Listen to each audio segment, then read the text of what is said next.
Welcome back, Hot everybody. tags! It's hot tag time. Hot tags. Where's your hot tags? Hot tags. We have 6 hot tags for this week, and we're going to start off with one that's kind of confusing, at least for me. WWE is going to be investigated for potential securities laws violations. The fuck's that mean? I have no idea. Does this have something to do with Heartbleed? Maybe. Bret Hart bleed? I don't know. There's something about stocks or whatever. I don't do stocks, so to me this is all kind of meaningless. But let's go around and see what you guys say. Miguel, you brought this to my attention. What do you think about this? Basically, the story is there's a website out there called shareholdersfoundation.com, which is a reference site that stockholders go to, which tells them when a company is under investigation. And they put out a warning saying that WWE is under investigation regarding its business, its prospects, and its operations that they might have been fraudulent about.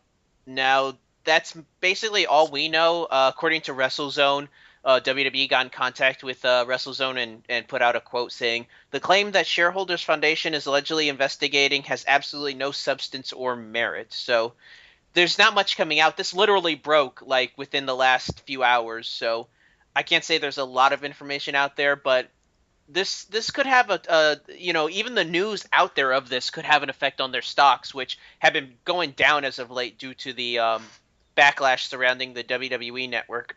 I thought they were going up. I heard they were going down. No, they dropped down incredibly after they failed to reach 1 million, because apparently 500,000 isn't a good thing in since February. I mean, that's ridiculous. They were going to reach 1 million by the end of the year. It's April.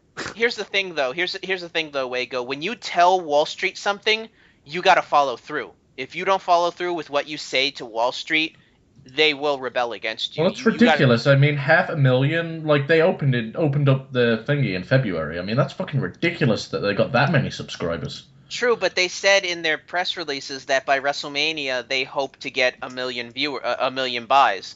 When you make a promise like that, like you said, you got to follow through.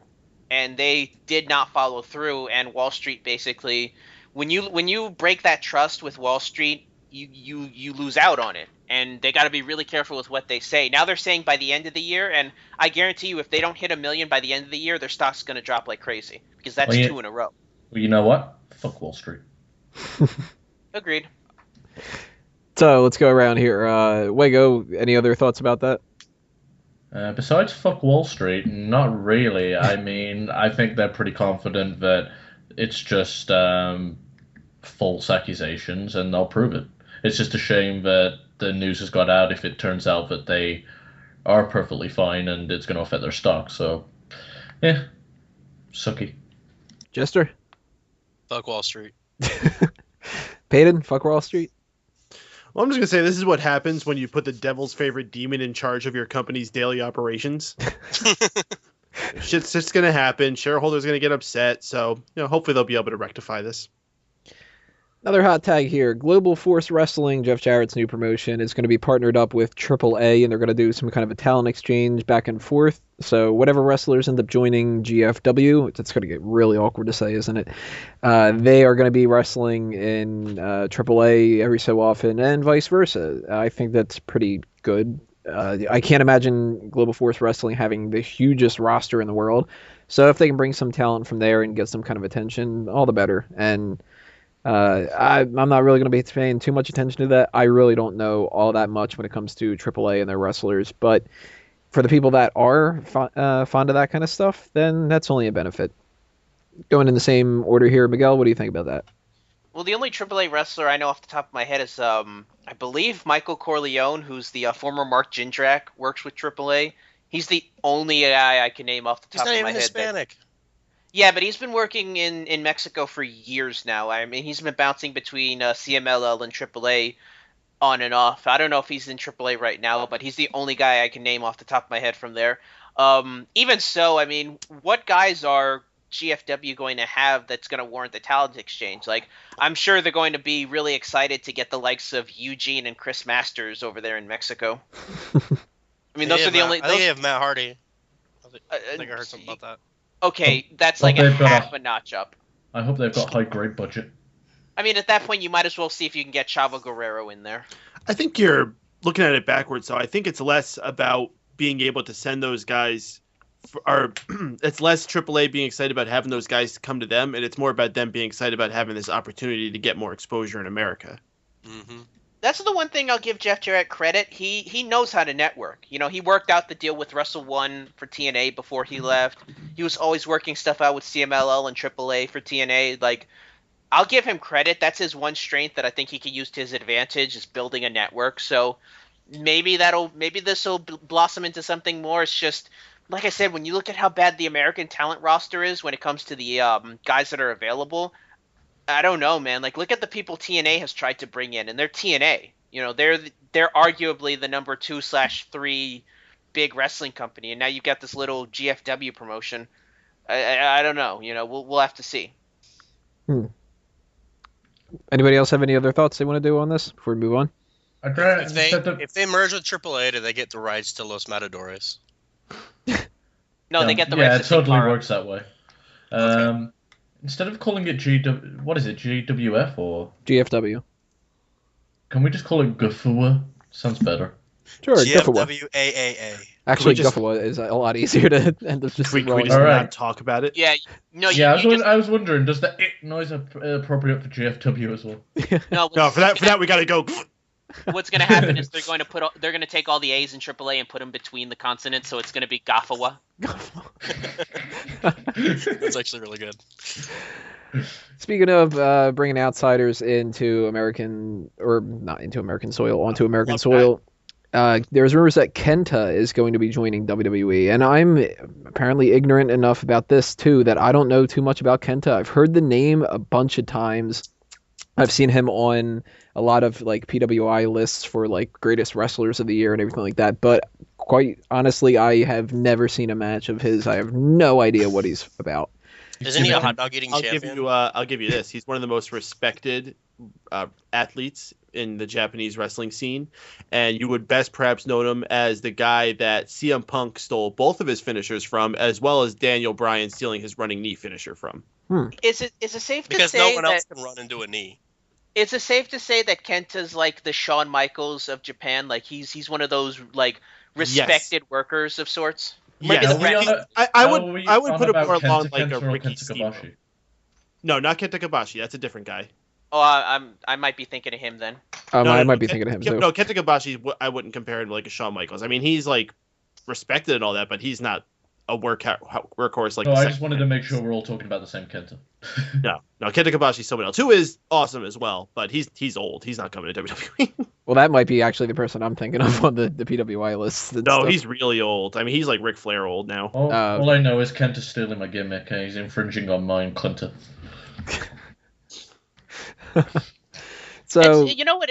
I'll say this about it. It's nice that WWE is reaching out to getting these top level Japanese stars. I mean, I just hope they don't put him in the same spot that Yoshitatsu's in, because Yoshitatsu actually was a pretty solid star before he came over to WWE, and he's doing nothing. Never mind I mean, Yoshitatsu. What about poor Tensai? Who? well, any other last thoughts about that, Miguel? We'll move person to person here. I think I spoke my piece. Anybody else want to add anything to that? Wigo? Meh. Jester? Fuck Wall Street. Payton? I think this is a fantastic move. I think that I love what they're doing with the Performance Center, but we still need to get variety in there to keep things spicy.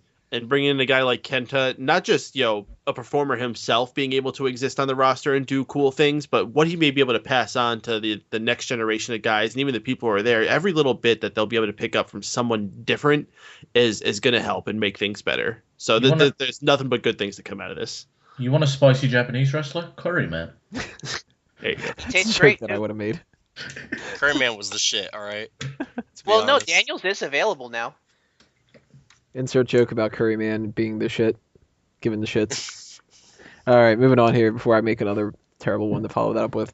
We have 3 other hot tags. WWE Network is going to have a new show called Rivalries, which is basically, it seems like going to be another one of those retrospective looks at different feuds and stuff. And they had a big list of everybody, and a lot of the ones were the ones that you kind of expected. Shawn Michaels versus Bret Hart. I think Austin and The Rock were on there. Undertaker, Kane. The standard kind of stuff. I like these kind of things, but at the same time, I don't go out of my way to watch them because if you've already seen them and you're kind of busy, then there's sort of no point, no time to do them. So that applies to Countdown and WrestleMania Rewind and Beyond the Ring and a lot of that kind of stuff. But hey, if they can build another show around that concept and they can make it different enough, cool, why not? Seems like Legends House is really the show that's doing the best most recently. And I guess that's because it's something different, but who knows, maybe that'll be a good one too. Miguel, what do you think about Rivalries? I've heard a lot of good things about their Rivalries DVDs that they've been putting out, so if this is just going to be an extension of that, I'm all for it. I know it's going to be mostly kayfabe, but from what I haven't seen them, I really should because I think they are on they were, I don't know if they're still on Netflix, but I know that they usually have the 2 guys there talking back and forth between one another, so there might be some good moments there. In terms of the WWE Network, correct me if I'm wrong because I think I saw something about that. Did they say that they're bringing Total Divas over to the network as well? I don't think I've come across anything like that. They might do like replays of the last season or something like that. I don't think that they can do the actual show itself. Yeah, that's what I was wondering because I think I might have seen a press release, that same press release saying that Total Divas was on the docket to be brought over to the network, and I'm not sure what that says about their deal with E, if that's just going to be reruns or the new season or whatever. But I just figured that was worth mentioning. But yeah, in terms of Rivalries, in a once in a while special where they do what they did for the DVDs, I'm all for it. It gives us some pretty solid content for the network, which they really do need. Go. I don't really watch the network other than pay-per-views. I suppose they kind of need it since they've only got so much content out there outside of pay-per-views. So awesome for the people that watch the network on a regular basis, I guess. Jester? More content's good. There's definitely no negatives to more content. Whether you'll watch it yourself or not is kind of irrelevant. If there's people out there that want to see that, then that's good. It sounds interesting. I might watch an episode or 2. Peyton? The original Rivalries DVD they made with Shawn Michaels and Bret Hart is one of my favorite things they've ever produced. And if they're going to follow it up with that, that's fantastic. But if they're dropping what was supposed to be a continuous series with that and just doing something else that's going to be cheesy and lame, I have no interest. The initial DVD they did with those 2 guys sitting there, Jim Ross as the moderator, and Miguel said he thinks it's going to be kayfabe. Actually, that DVD dropped kayfabe, I think, more than I had on pretty much most DVDs up to that point. Now they're doing lots of things where they're dropping kayfabe. Now they got the network up, so it's not as much of a thing. But on that, I couldn't believe how much behind the scenes lingo and events they were revealing on that DVD. I think in the case of Michaels versus Bret, you kind of have to, considering how non-kayfabe that whole rivalry was. Like, you couldn't like something like Rock versus Austin. I could see them maybe kayfabing that up a little bit, but there was no way you were going to do that with Michaels and Bret. There's no way they would allow that to happen. You're not wrong there. Absolutely. I would like them to keep that approach while they're going through, even if they bring more kayfabe into it. I mean, if you're doing something like a Mankind Undertaker, obviously you're going to have to keep things pretty kayfabe with that one, even if you would do one like that. I don't know. I would give it a chance. So far, I've been pretty happy with all the original series they've been bringing on the network. Legends House has been cool. Countdown is okay if you need something to throw on while you're doing something else in the house. I love the Legends Roundtable.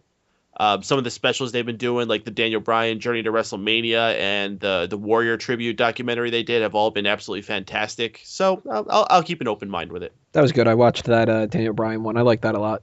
Mm-hmm. And Legends Roundtable stuff is always cool. So I'll give it a shot too. Why not? I've always had an idea for a show that they could do on the network.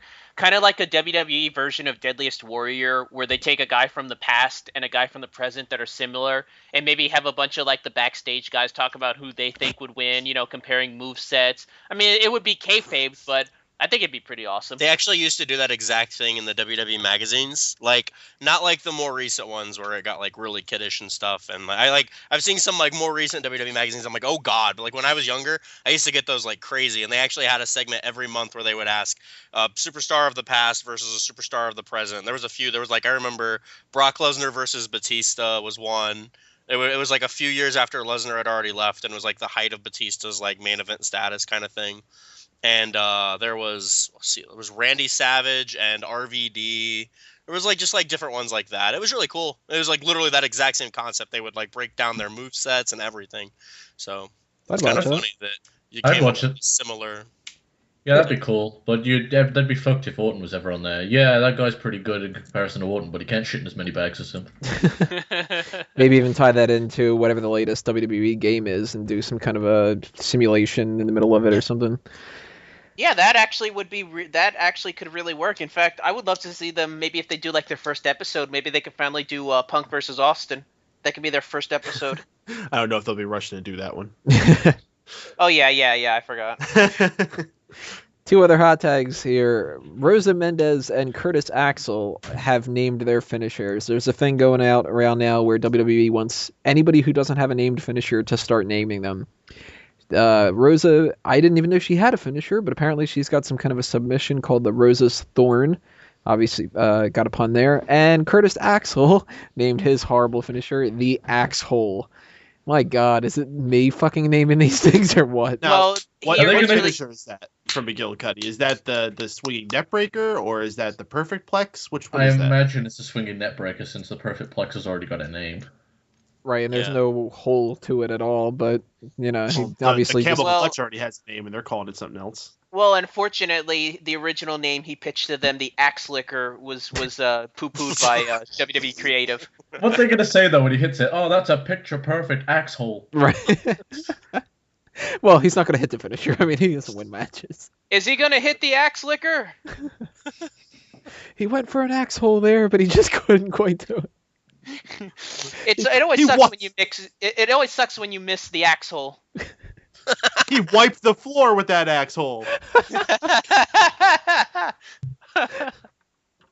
Oh God, that really makes me wonder what the hell is going to be coming up with like the other people that don't have finisher names. Like, what are some of the people that are on the roster right now that don't have a finisher, or at least they don't have a name for it? I think Brodus Clay doesn't have one. He still doesn't have a fucking name. I think he gave it a name, didn't he? No, The really had move that like a beat John Cena. poll. Yeah, the move that beat John Cena. That's his name. I still like John Bruce's comment that he had left when we were trying to think of names for that. The Inebriator. I still think that's fucking amazing. Isn't he calling it knee plus? They just never say it on air. Knee plus, yeah, that's right. That was God. You know what? Paige needs to come up with a better name for her finisher. Yeah, the modified Scorpion. You cannot call it the modified Scorpion crosslock. That just does not roll off the tongue. I want to know what a normal Scorpion crosslock looks like if that's modified. God damn it, Cole. Just she calls this the modified name of the move. Well, who else doesn't? Barrett has 2 names for his fucking finisher, so that covers that. Del Rio never gave a name to the cross arm breaker. Well, that's what The it's called. jobber? I mean, it's an armbar normally. It's a cross arm breaker when he uses it. Well, yeah, but I mean, you could always go with whatever the generic name is, and then that's not the specific gimmick name that they're trying to go for with these. Call it the Jobber Lock. The jobber lock. I mean, Big Show's got his punch turned into the weapon of mass destruction, and Cesaro's got the Cesaro swing and all that new neutralizer, but I don't know. He needs a name for the European uppercut, or just the uppercut. Yeah, Can you just call it an uppercut? Does Dean Ambrose have a name for his finisher, that DDT thing? No, he doesn't. All right, so No, he I don't needs that, and I think Rollins and if you're going so far as to want to name the spear, then Reigns needs some kind of a name for that too. I don't think they'll Well, ever. fucking, use you could it. always just have Seth Rollins' move called avoiding the bath. It took me a second. I'm like, wait, what? Yeah, the one where he jumps away in the air. It's perfect. And our last hot tag for this week, WWE released 5 people from NXT developmental: Mason Ryan, Raquel Diaz, Danny Burch, Oliver Gray, and Shara, or Shara. I don't know. Sarah Backman is her name. I obviously totally agree with the Mason Ryan thing. They tried and it didn't work. Raquel Diaz, she was in WWE before, and then they released her. They brought her back and released her again. I don't know what's happening there, but I doubt that she'll end up getting a third chance. Wait, is that Vicky's daughter? Yep. Yeah. Yeah, Shaul Guerrero. She left the first time. I think it was said that it was some kind of like an eating disorder, and they like let her go because she wanted to go. And this time, I don't know, but they did just have some kind of a photo shoot with her and Baron Corbin where they're going to repackage him as like some kind of a biker. So I guess they decided, well, he doesn't need a valet if that was the case. I don't know who Danny Burch is, and I don't really know much about Oliver Gray, and I know nothing about Shara. Oliver Gray was the NXT champion, Adrian Neville's tag team partner back when they were still a tag team. He got injured like a year ago. I can't remember what it was, but he had a really bad injury, and he's been out for basically a year now. He just recently came back, and I guess they figured he's been gone for a year. Nobody cares, and he's not really that good, so let's just get rid of him. You see the guy that was he's like wearing a suit all the time and stuff. He kind of had a James Bondish thing going on. It might be. I barely remember him, to be quite honest. I just know that he used to be Adrian Neville's tag partner. Well, any thoughts about the other guys, Miguel? And we'll move around in a circle again. Mason Ryan, I'm kind of surprised that he's lasted this long. I mean, they tried bringing him up, it didn't work, and if he had any sort of potential, they would have brought him back up again. He's just been kind of just doing nothing in NXT, so maybe he'll continue on to wrestle. I mean, Global Force Wrestling needs a champion, so we'll see about that. Shaul Guerrero, I never got the sense that she was ever going to be much. I think they just kind of signed her on because she was a Guerrero and maybe there was a lineage there, but obviously that wasn't the case. And the other people, I really don't have much to say.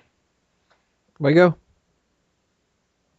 I don't really have anything to say about these guys getting released. They're kind of all nobodies. I just kind of laughed at Mason Ryan. Jester? Yeah, pretty much the same thing. Like, no one's going to miss any of them. And I'm really, really glad Mason Ryan never worked out because he was really boring. And Peyton? You know, I'm going to be the person who's going to come to his defense here. I think they could have done a lot better with Mason Ryan. That first night when they had him debut as part of the new Nexus, I was impressed. I mean, not like, holy crap, this guy just did the coolest thing in the world, but this guy was enormous. He had a cool look to him. He looked like a Spartan gladiator. I thought it was neat. I think they just brought him up too soon. He was not ready to come up, and even over the years, he did not progress very well, so I certainly can't disagree with them releasing him, but you could have done something with this guy, and rather than bringing him up way too early, letting him embarrass himself, then having to bring him down and just let him do squash matches on your minor leagues for, what was it, like 4 or 5 years he was down there doing that. He should have just been like somebody silent heavy, you know, have him stand there, keep his arms crossed, look intimidating, and when he had to, just run in and knock somebody over. That's all you needed a guy like him to do. You try to put someone like that on their own, of course they're going to flounder. I don't know. It's past due in the sense that if they were going to keep him on the path they did, they should have given up sooner. But I honestly think they could have done better with a guy like that because he was a rare specimen. All right, guys, tell us what you think about all these topics, and if you have any suggestions for what people should use for the finisher names out there in WWE or NXT at the same time, because they're pulling for those people to name their finishers too. Go ahead and leave a comment below. We're going to take a little bit of a break with the rest told, and we're going to come back in part 4 and start talking about all of the Extreme Rules predictions.